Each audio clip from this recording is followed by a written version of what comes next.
including me. My life is... Hello, visionaries. Welcome back to my channel. My name is Maresa Talbert. I'm the founder and CEO of Talbert Law Office, your favorite go-to legal resource for all things business, nonprofit, and intellectual property law. Last week, we started a series on when protecting your assets goes wrong. This is all based on a concept known as piercing the corporate veil. Just to recap, piercing the corporate veil occurs when the limited liability protection of a business entity is removed, which then allows for the business owner to be held personally liable for the business's debts and liabilities. In last week's video, we talked about how to maintain separate identities between the business and the business owner, whether that business owner is an individual or another business, such as a holding company. If you missed it, I'll link it down in the description box below. Today, we'll discuss another way to pierce the corporate veil and how you can avoid it. Starting from where we left off last week, another way to pierce the corporate veil is when your business doesn't have any monies. I know you don't hear that every day. These internet streets will have you thinking there's 101 ways to start a business with no money. And there is. But being a broke business can get you in trouble. Okay, so let's stop talking around it and let's jump right into it.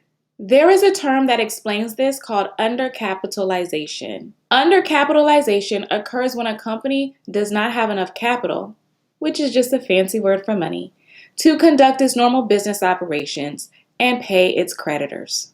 If your company is not generating enough cash flow or cannot access financing, your company is considered to be undercapitalized. Okay. So you say, I'm bootstrapping and I'm struggling to get my business off the ground. Who hasn't struggled to get their business off the ground, right? And why does that have to be a bad thing? And my answer would be, well, you're kind of right, but just kind of. So let me explain the rationale. So we know that your business entity, such as an LLC or a corporation, provides you limited liability protection, right? Nod your head to say yes. Yes. Okay. And we also know that that liability is limited to how much you initially invested into your business, right? Nod your head to say yes again. And if you say no, then you need to go watch my 4 Business and Entrepreneurs playlist, because I've told y'all. I'll also link that in the description box below. Anywho, so if we know that liability is limited to the initial investment, then the laws and the courts that interpret those laws say that if your business doesn't have any monies, then you're keeping money out of your business on purpose to avoid liability. You see where I'm going with this? So if someone actually sues your business and your business has nothing to lose, it looks like a plot to defraud or avoid the creditors.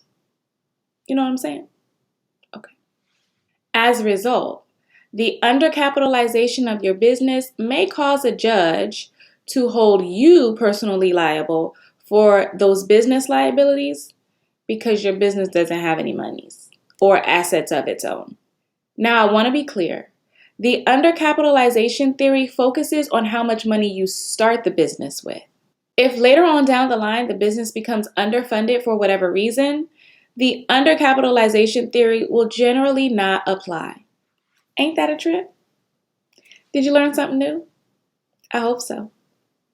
All right, so let's keep going so we can finish this up. So I know many of you are wondering, how does this apply to a holding company? And the gotcha is, it doesn't. Let me specify. It generally doesn't. There's always a way to mess everything up. However, the holding company generally does not have any operating activities. So it's not likely to be exposed to the same type of liability as would a subsidiary or an operating entity. So, in order to stay out of trouble, just make sure that your business has adequate funding. And that looks different for every business. You may need much less money to start with if you're providing services. But if you sell products, You may need equipment, ingredients, or other intermediate goods that help you create that final product. And this is where a business plan comes in handy. In a business plan, you would anticipate for your operational activities and your starter costs so that you could seek adequate funding before starting the business. All in all, just make sure that your business has enough money to operate and to pay its debts so that you can show that you're a legitimate business. And when you're legit, your business will continue to maintain that limited liability protection. All right, well, that's all I have for today. Make sure you like, share, and subscribe if you haven't already. It really helps to get this content out to those who need the info. Of course, I look forward to your feedback and questions in the comments. And as always, this is Talbert Law Office, your favorite go-to legal resource for all things business, nonprofit, and intellectual property law.